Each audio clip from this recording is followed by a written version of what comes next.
ছাত্ৰ-ছাত্ৰীসকল আজি আমি ক্লাস 9 এটা গুৰুত্বপূৰ্ণ কোৱেশ্চন এটা আলোচনা কৰিব লৈছো যদি তোমাক কোৱেশ্চনটো দিয়া থাকে এনেকে যে যদি a+b+c = 0 তেন্তে প্ৰমাণ কৰা যে b+c whole square by bc plus c+a whole square by ca plus a+b whole square by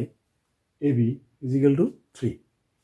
এটো যদি তোমাক প্রমাণ কৰিব দিয়ে তে তুমি কেনেকৈ কৰিবা এটা সলিউশনটো প্ৰথমতে তোমাক কি দিয়া আছে এটো চাব লাগিব a+b+c = 0 এটো লাইনটা লিখিলাম এটা a+b+c = 0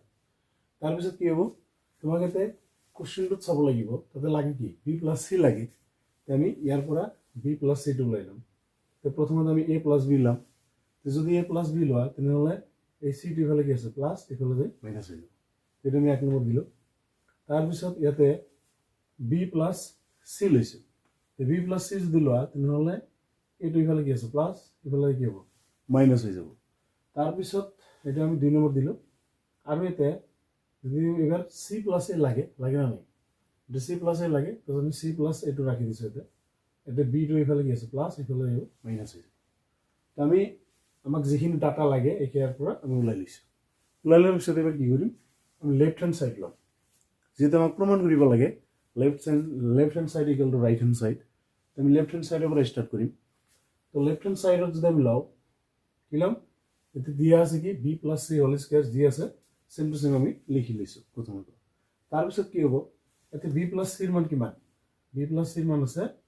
-a আমি b+c ঠাইত -a বহাই দিছো b+c হোল স্কয়ার আছে a স্কয়ার হয়ে গেছে এবার কি আছে ডিভাইডেড বাই bc প্লাস এতে c+ এর মান কিমান c+ এর মান -b এতে বহাই দিছো -b হোল স্কয়ার ডিভাইডেড বাই ca এটা প্লাস আছে প্লাস দিছো এটা a+b হোল স্কয়ার বাই ab a+b এর মান কিমান আছে a+b এর মান আছে -c বাই a ab এটা c স্কয়ার কৰিলে এবাৰ আমি কি কৰিম এতে a স্কয়াৰ আছে a স্কয়াৰ কৰিলে কিমান হ'ব a square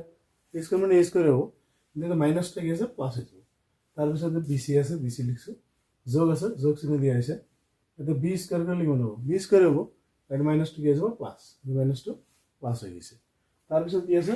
plus c square by ab কিয় এনেকে c টো স্কয়াৰ কৰিলে কি হ'ব c স্কয়ার হ'ব মাইনাস টো প্লাস হৈ যাব তো c স্কয়ার বাই ab হৈ গল এইবাৰ এতে কি আছে a কিউব এবাৰ a cube b cube c cube কেনেকৈ আহিল এটো চাব লাগিব যেহেতু এইকেইটা কি এটা ভগ্নাংশ হয় আর ভগ্নাংশ হলে তার লসাগু লব লাগে তো লসাগু লম আমি এটা আছে bc ca ab এই গোটেইকেইটাৰ পৰা আমি কি লৈছো abc লসাগু লৈছো তো abc লসাগু লোৱাৰ পিছত এবাৰ কি হ'ব এই bc টো এই abc ৰ মাজত bc কেনসেল যাব থাকব কিমান a থাকব a দি যেতে a স্কয়ার পূৰণ কৰিবা a কিউব হ'ব ঠিক সেইদৰে ca এৰ মাজত কি হ'ব b বাৰ যাব তো b দি এই b স্কয়াৰ পূৰণ কৰিলে b কিউব হ'ব ঠিক তেনেকে ab এটা কাটা যাওয়ার পিছত কি হ'ব c থাকিব c দি c স্কয়ার পূৰণ কৰিলে কি হ'ব c কিউব হ'ব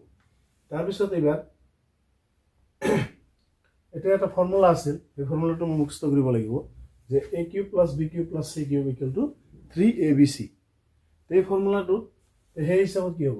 a cube plus b cube plus c cube ঠাইত আমি কি লিখি দিছো 3abc লিখাৰ পিছত কি হ'ব abc আৰু bc একে হৈছে কেনসেল যাব থাকিব 3 তো এইটোৱে হ'ব আমাৰ নিম্ন এনসাৰ তো এনেকুৱা ভিডিও পাবৰ বাবে আমাৰ চেনেলটো সাবস্ক্ৰাইব কৰি ৰাখিবা